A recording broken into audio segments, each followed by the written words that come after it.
नाम संकीर्तन की फसल बोने का समय है।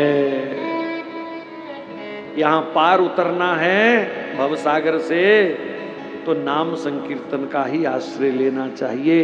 हर समय राधे गोविंद, सीताराम, राधे श्याम, जिसको भी आप मानते हो, जहां आपका मन अच्छा लगता है, भगवान का कोई नाम, लेकिन मनगढ़ंत नाम नहीं,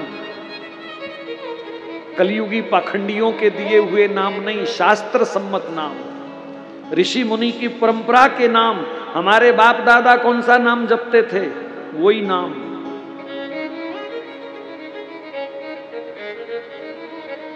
राम, कृष्ण, हरि, नारायण, शिव शिव, ऐसे जो नाम हैं भगवान के, इनका हर श्वास सिमरन करना, यही कलयुग का सबसे बड़ा धर्म है। सत्संग की महिमा सुनाई, कर्म योग, भक्ति योग का उपदेश दिया। कलयुग आ रहा है, कलयुग से बचने का उपाय क्या है? तो फिर कृष्ण बोले, कलयुग से बचने का साधन भी सत्संग है, नाम संकीर्तन है। अभी सत्संग चल रहा है ना, कलयुग नहीं है, वो ऊपरले गेट पे आपका इंतजार कर रहा है। जैसे ही सत्संग समाप्त होगा, कलयुग शुरू हो जाएगा। 2 पूड़ियां मूंछ पालो, 4 टिड्ढ च पालो, 8 लिफाफे च पालो, कलयुग शुरू हो जाएगा। मेरी कुड़ी नहीं आई, उदा प्रसाद दे दे, मेरी नूह नहीं आई, 4 केले उदे दे दे, है ना?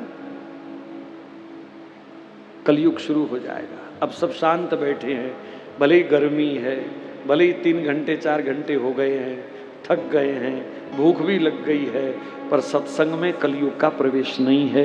यही प्रत्यक्ष प्रमाण है।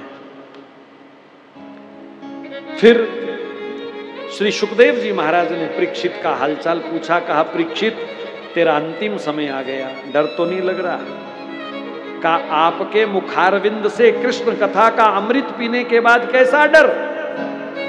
अब तो ऐसा लग रहा है कि मुझे काला सांप लेने नहीं आ रहा, मेरा सांवरा कृष्ण लेने आ रहा है इस रूप में। मृत्यु में अपने भगवान को देखना, यही जिंदगी और मृत्यु का असली फल है।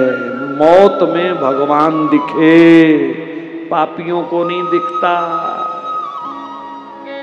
पापियों को मरते समय जीवन भर के पाप याद आते हैं, वही यमदूत बनकर के फिर काटते हैं।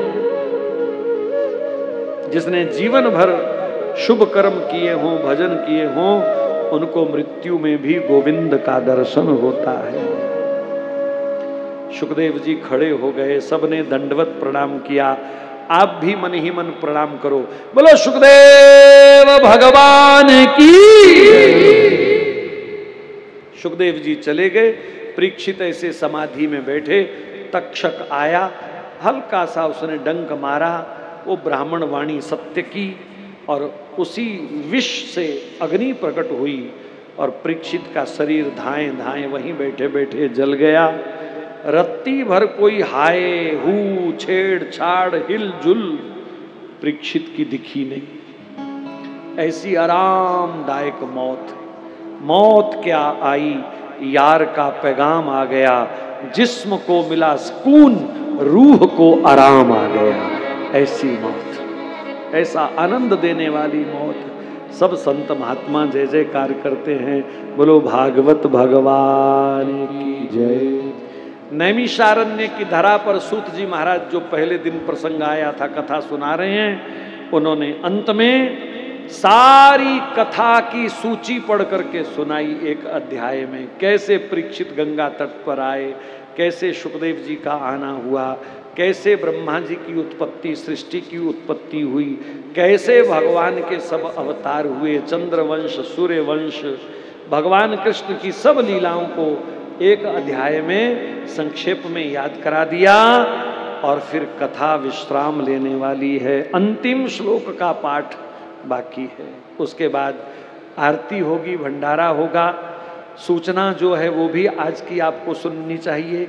कल का भी कार्यक्रम अभी शेष है। पूज्य महाराज श्री की वर्षी महोत्सव का बड़े बड़े प्रसिद्ध कलाकार कल आएंगे हाजिरी लगाने, आप वो भी आनंद लें। हमसे जो टूटा फूटा बन पाया उसको आप स्वीकार करें। कई गलतियां हमसे हुई होंगी वाणी से, व्यवहार से, उनको नहीं देखना। कोई अच्छी बात कान में पड़ी हो तो उसको जीवन में जरूर उतारना, और जो भी कमियां आपको लगी, हमारी गलतियां लगी, वो यहीं झाड़ के रख देना। हम दोबारा शुद्धि करके कभी ना कभी फिर गलती सुधारने आएंगे। तो आप सबको बहुत बहुत शुभकामना। पूज्य बापू जी का आशीर्वाद सब पर सदा बना रहे। उनके डेरे पर ऐसे ही मंगल मेले लगते रहें। भगवान नाम की, भगवान की कथा की चर्चा सदा यहाँ होती रहे और सब संगत पर आनंद बरसता रहे, ऐसी शुभकामना सब संगत के लिए। और इस कथा के जो यजमान रहे, जिन्होंने नित्य पूजा में सम्मिलित होकर के अपना कर्तव्य निभाया, रोज के भी जो यजमान रहे उनको भी शुभकामना। और सबसे बड़ी बधाई तो सब श्रोताओं को है, इतनी गर्मी में भी जिन्होंने रोज 4-4 घंटे यहाँ बैठ करके हमारी वाणी का सम्मान किया, कथा को श्रवण किया। बस जैसे सुना है वैसे जीवन में उतार भी लेना। ये यहाँ बैठना कहीं व्यर्थ ना चला जाए।